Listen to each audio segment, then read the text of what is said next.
हरे कृष्ण। श्रीमद् भागवतम प्रथम स्कंद 18वां अध्याय।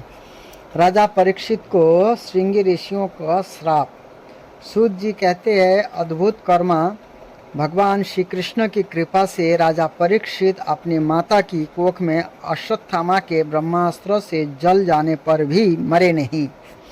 जिस समय ब्रह्मा के शाप से उन्हें डसने के लिए तक्षक आया, उस समय ये प्राणनाश के महान भय से भी भयभीत नहीं हुए, क्योंकि उन्होंने अपना चित्त भगवान श्री कृष्ण के चरणों में समर्पित कर रखा था।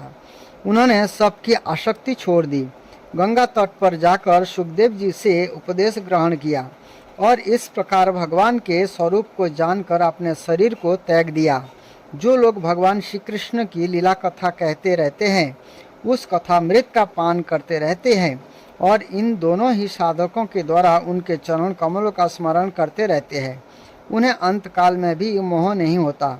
जब तक पृथ्वी पर अभिमन्यु नंदन महाराज परीक्षित सम्राट रहे, तब तक चारों ओर व्याप्त हो जाने पर भी कलयुग का कुछ भी प्रभाव नहीं था। वैसे तो जिस दिन जिस क्षण श्री कृष्ण ने पृथ्वी का परित्याग किया, उसी समय पृथ्वी में अधर्म का मूल कारण कलयुग आ गया था। भ्रमर के समान सारग्राही सम्राट परीक्षित कलयुग से कोई द्वेष नहीं रखते थे, क्योंकि इसमें यह एक बहुत बड़ा गुण है कि पुण्य कर्म तो संकल्प मात्र से ही फलीभूत हो जाते हैं, परंतु पाप कर्मों का फल शरीर से करने पर ही मिलता है, संकल्प मात्र से नहीं। वह भेड़ियों के समान बालकों के प्रति शूरवीर और धीरवीर पुरुषों के लिए बड़ा भीरू है। यह प्रमादी मनुष्य को अपने बस में करने के लिए ही सदा सावधान रहता था। शनक आदि ऋषियों, आप लोगों को मैंने भगवान की कथा युक्त राजा परीक्षित का पवित्र चरित्र सुनाया। आप लोगों ने वही पूछा था। भगवान श्री कृष्ण कीर्तन करने योग्य बहुत सी लीलाएं करते हैं, इसीलिए उनके गुण और लीलाओं से संबंध रखने वाली जितनी भी कथाएं हैं, कल्याणकामी पुरुषों को उन सब का सेवन करना चाहिए।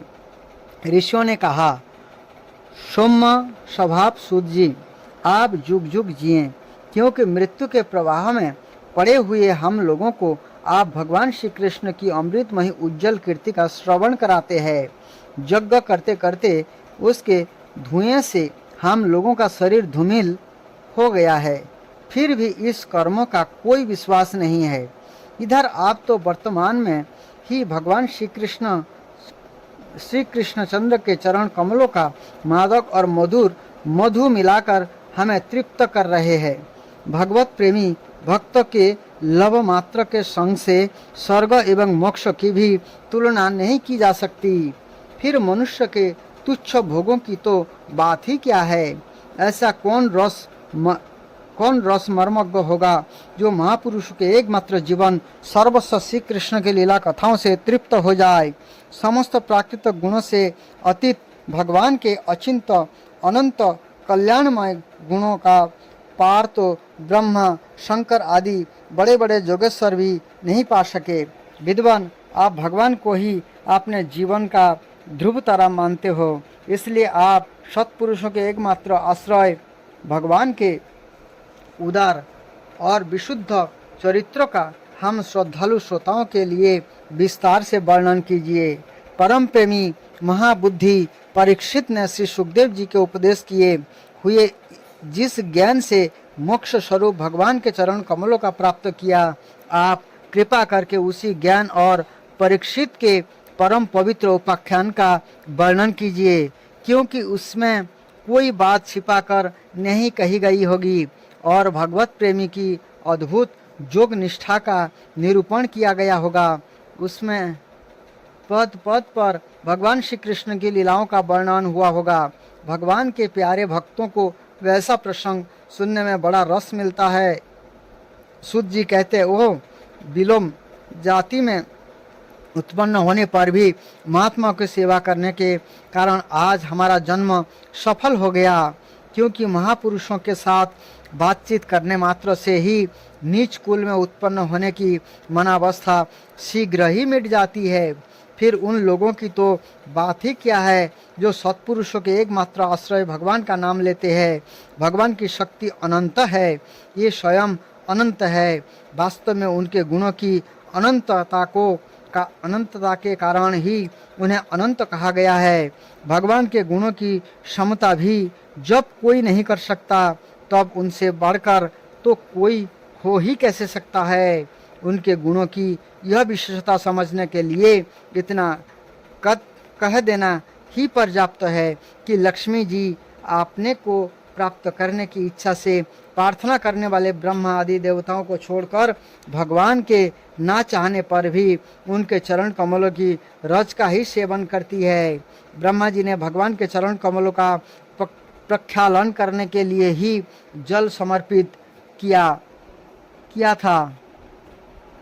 वही चरणोखे से निकलकर गंगा जी के रूप में प्रवाहित हुआ। यह जल महादेव जी सहित सारे जगत को पवित्र करता है। इसी अवस्था में त्रिभुवन में श्री कृष्ण के अतिरिक्त भगवान शब्द का दूसरा और क्या अर्थ हो सकता है। जिनके प्रेम को प्राप्त करके धीर पुरुष बिना किसी हिचक के देहज्ञ आदि की दृढ़ आसक्ति को छोड़ देते हैं और उस अंतिम परमहंस आश्रम को स्वीकार करते हैं जिसमें किसी को कष्ट ना पहुंचाना और सब ओर से उपशांत हो जाना ही स्वधर्म होता है। सूर्य के समान प्रकाशमान महात्माओं, आप लोगों ने मुझसे जो कुछ पूछा है वह मैं अपनी समझ के अनुसार सुनाता हूँ। जैसे पक्षी अपनी शक्ति के अनुसार आकाश में उड़ते हैं, ऐसे ही विद्वान लोग भी अपनी अपनी बुद्धि के अनुसार ही कृष्ण की लीलाओं का वर्णन करते हैं। एक दिन राजा परीक्षित धनुष लेकर वन में शिकार खेलने गए थे। हरिण के पीछे दौड़ते दौड़ते ये थक गए और उन्हें बड़े जोर की भूख और प्यास लगी। जब कहीं उन्हें कोई जलाशय नहीं मिला तब वे पास के ही एक ऋषि के आश्रम में घुस गए। उन्होंने देखा कि वहाँ आंख बंद करके शांत भाव से एक मुनि आसन पर बैठे हुए हैं। इंद्रिय प्राण मन और बुद्धि के निरुद्ध हो जाने से संसार से ऊपर उठ गए थे। जागृत स्वप्न सुषुप्ति तीनों अवस्थाओं से रोहित निर्विकार ब्रह्मरूप तुर्य पद में वे स्थित थे। उनका शरीर बिखरी हुई जटाओं से और कृष्ण मृग चर्म से ढका हुआ था। राजा परीक्षित ने ऐसी ही अवस्था में उनसे जल मांगा, क्योंकि प्यास से उनका गला सूखा जा रहा था। जब राजा को यहाँ बैठने के लिए तिनके का आसन भी ना मिला, किसी ने उन्हें भूमि पर भी बैठने को ना कहा, अर्घ और आदर भरी मीठी बातें तो कहाँ से मिलती। तब अपने को अपमानित सा मानकर ये क्रोध के वश हो गए। शौनक जी ये भूख प्यास से छटपटा रहे थे, इसलिए एकाएक उन्हें ब्राह्मण के प्रति ईर्ष्या और क्रोध हो आया। उनके जीवन में इस प्रकार का यह पहला ही अवसर था। वहाँ से लौटते समय उन्होंने क्रोधवश धनुष की नोक से एक मरा सांप उठाकर ऋषि के गले में डाल दिया और अपनी राजधानी में चले आए। उनके मन में यह बात आई कि इन्होंने जो अपने नेत्र बंद कर रखा है, सो क्या वास्तव में इन्हें अपनी सारी इंद्रिय वृत्ति का निरोध कर लिया है, अथवा इन राजाओं से हमारा क्या प्रयोजन है। यह सोचकर उन्होंने झूठ मूठ समाधि का ढंग रचा रखा है। उन श्रमिक मुनि का पुत्र बड़ा तेजस्वी था। वह दूसरे ऋषि कुमार के साथ पास ही खेल रहा था। जब उस बालक ने सुना कि राजा ने मेरे पिता के साथ दुर्व्यवहार किया है, तब वह इस प्रकार कहने लगा, ये नरपति कहलाने वाले लोग उच्छिष्ट भोजी कौओं के समान मुसंड होकर कितना अन्याय करने लगा है। ब्राह्मणों के दास होकर भी ये दरवाजे पर पहरा देने वाले कुत्तों के समान अपने स्वामी का ही तिरस्कार करते हैं। ब्राह्मणों ने क्षत्रियों को अपना द्वारपाल बनाया है, उन्हें द्वार पर रखकर रक्षा करनी चाहिए। घर में घुसकर स्वामी के बर्तनों में खाने का उसे अधिकार नहीं है। अतएव उन मार्गगामियों के शासक भगवान श्री कृष्ण के परम धाम पधार जाने पर मर्यादा तोड़ने वालों को आज मैं दंड देता हूँ। मेरा तपोबल देखो। अपने साथी बालकों से इस प्रकार कहकर क्रोध से लाल लाल आंखें वाले उस ऋषि कुमार ने कौशिकी नदी के जल से आचमन करके अपने वाणी रूप वज्र का प्रयोग किया। उल्लंघार परीक्षित ने मेरे पिता का अपमान करके मर्यादा का उल्लंघन किया है, इसलिए मेरी प्रेरणा से आज के 7वें दिन उसे तक्षक सर्प डस लेगा। इसके बाद यह बालक अपने आश्रम पर आया और अपने पिता के गले में सांप देखकर उसे बड़ा दुख हुआ तथा वह ढाड़ मारकर रोने लगा। विप्रवर सनक जी शमीक मुनि ने अपने पुत्र का रोना चिल्लाना सुनकर धीरे धीरे अपनी आंखें खोली और देखा कि उनके गले में एक मरा सांप पड़ा है। उसे फेंक कर उन्होंने अपने पुत्र से पूछा, बेटा तुम क्यों रो रहे हो? किसने तुम्हारा अपकार किया है? उनके इस प्रकार पूछने पर बालक ने सारा हाल कह दिया। ब्रह्मर्षि शमीक ने राजा के शाप की बात सुनकर अपने पुत्र का अभिनंदन नहीं किया। उनकी दृष्टि में परीक्षित शाप के योग्य नहीं थे। उन्होंने कहा, ओह मूर्ख बालक, तूने बड़ा पाप किया है। खेद है कि उनकी थोड़ी सी गलती के लिए तूने उनको इतना बड़ा दंड दिया। तेरी बुद्धि अभी कच्ची है। तुझे भगवत स्वरूप राजा को साधारण मनुष्य के समान नहीं समझना चाहिए, क्योंकि राजा के दुस्सह तेज से सुरक्षित और निर्भय रहकर ही प्रजा अपना कल्याण संपादन करती है। जिस समय राजा का रूप धारण करके भगवान पृथ्वी पर नहीं दिखाई देंगे, उस समय चोर बढ़ जाएंगे और आरक्षित भेड़ों के समान एक क्षण में ही लोगों का नाश हो जाएगा। राजा के नष्ट हो जाने पर धन आदि चुराने वाले चोर जो पाप करेंगे, उनके साथ हमारा कोई संबंध न होने पर भी वह हमारे पर लागू होगा, हम पर भी लागू होगा, क्योंकि राजा के ना रहने पर लुटेरे बढ़ जाते हैं और ये आपस में मारपीट गाली गलौज करते हैं। साथ ही पशु, स्त्री और धन संपत्ति भी लूट लेते हैं। उस समय मनुष्य का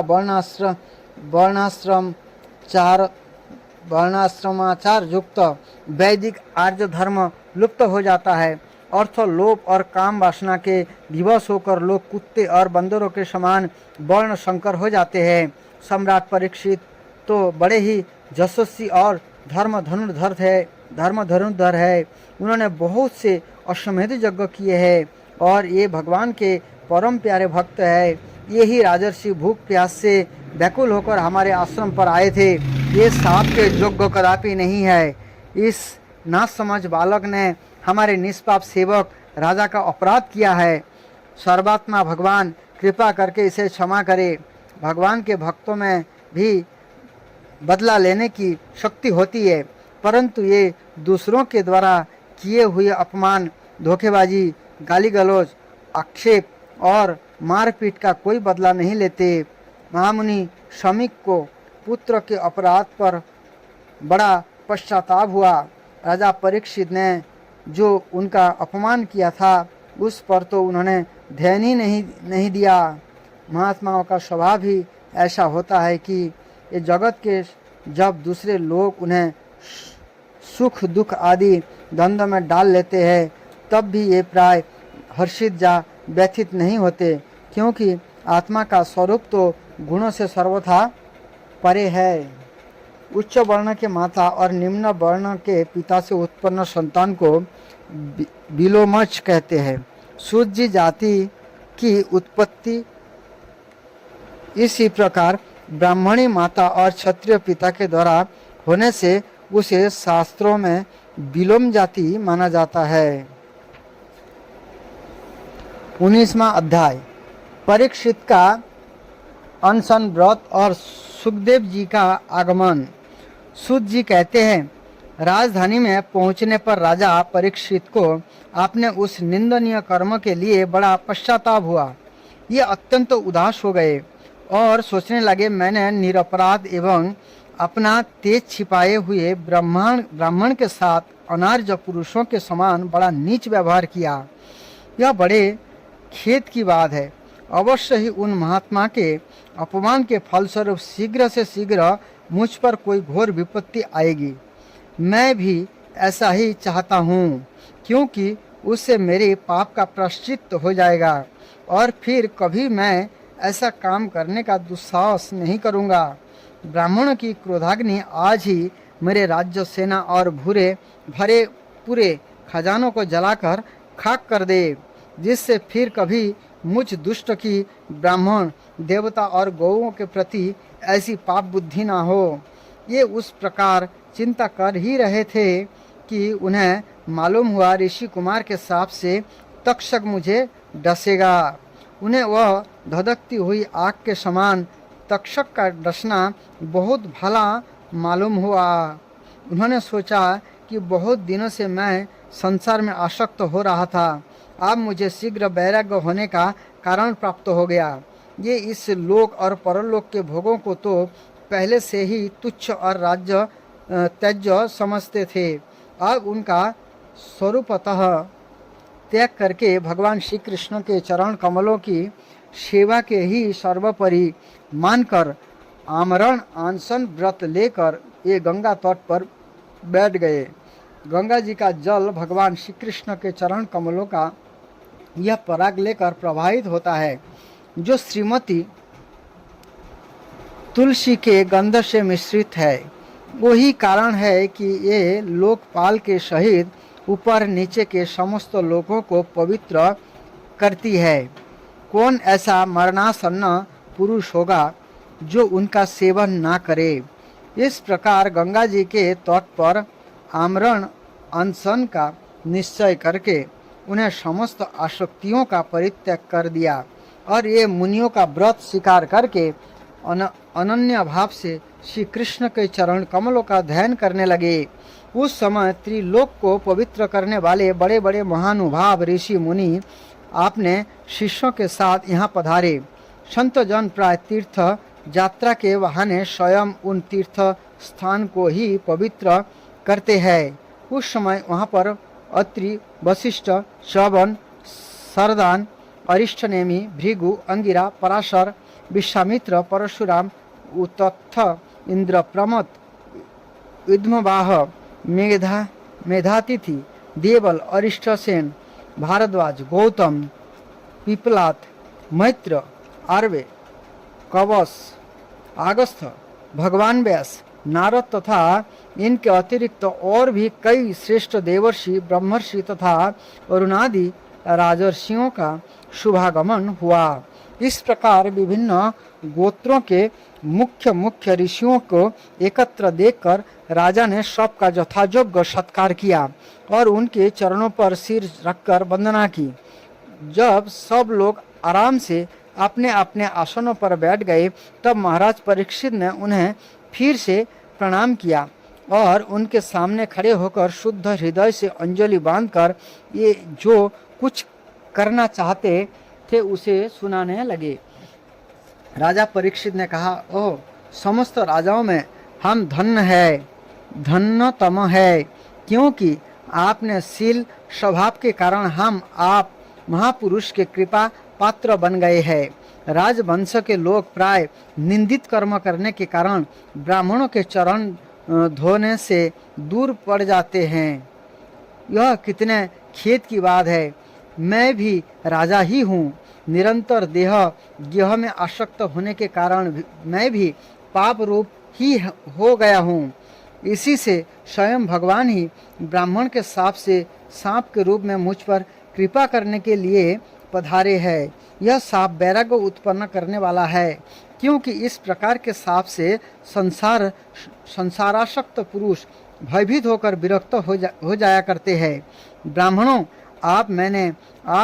आपने चित्त को भगवान के चरण कमलों में समर्पित कर दिया है। आप लोग और माँ गंगा जी शरणागत जानकर मुझ पर अनुग्रह करें। ब्राह्मण कुमार के सांप से प्रेरित कोई दूसरा कपट से तक्षक का रूप धारण कर मुझे डस ले अथवा स्वयं तक्षक आकर डस ले, इसकी मुझे तनिक भी परवाह नहीं है। आप लोग कृपा करके भगवान की रसमयी लीलाओं का गायन करें। मैं आप ब्राह्मणों के चरणों में प्रणाम करके पुनः वही प्रार्थना करता हूँ कि मुझे कर्मवश चाहे जिस योनि में जन्म लेना पड़े, भगवान श्री कृष्ण के चरणों में मेरा अनुराग हो, उनके चरणाश्रित महात्माओं से विशेष प्रीति हो और जगत के समस्त प्राणियों के प्रति मेरा एक सी मैत्र रहे, ऐसा आप आशीर्वाद दीजिए। महाराज परीक्षित परम धीर थे। ये ऐसा दृढ़ निश्चय करके गंगा जी के दक्षिण तट पर पूर्वाग्र कुशों के आसन पर उत्तर मुख होकर बैठ गए। राजकाज का भार तो उन्होंने पहले ही अपने पुत्र जन्मेंजय को सौंप दिया था। पृथ्वी के एक छत्र सम्राट परीक्षित जब इस प्रकार आमरण अनशन का निश्चय करके बैठ गए, तब आकाश में स्थित देव लोग बड़े आनंद से उनकी प्रशंसा करते हुए यहाँ पृथ्वी पर पुष्प की वर्षा करने लगे। तब उनके नगारे बार बार बजने लगे। सभी उपस्थित महर्षियों ने परीक्षित के निश्चय की प्रशंसा की और साधु साधु कहकर उनका अनुमोदन किया। ऋषि लोग तो स्वभाव से ही लोगों पर अनुग्रह की वर्षा करते रहते हैं। वही नहीं, उनकी सारी शक्ति लोक पर कृपा करने के लिए ही होती है। उन लोगों ने भगवान श्री कृष्ण के गुणों से प्रभावित परीक्षित के प्रति उनके अनुरूप वचन कहे।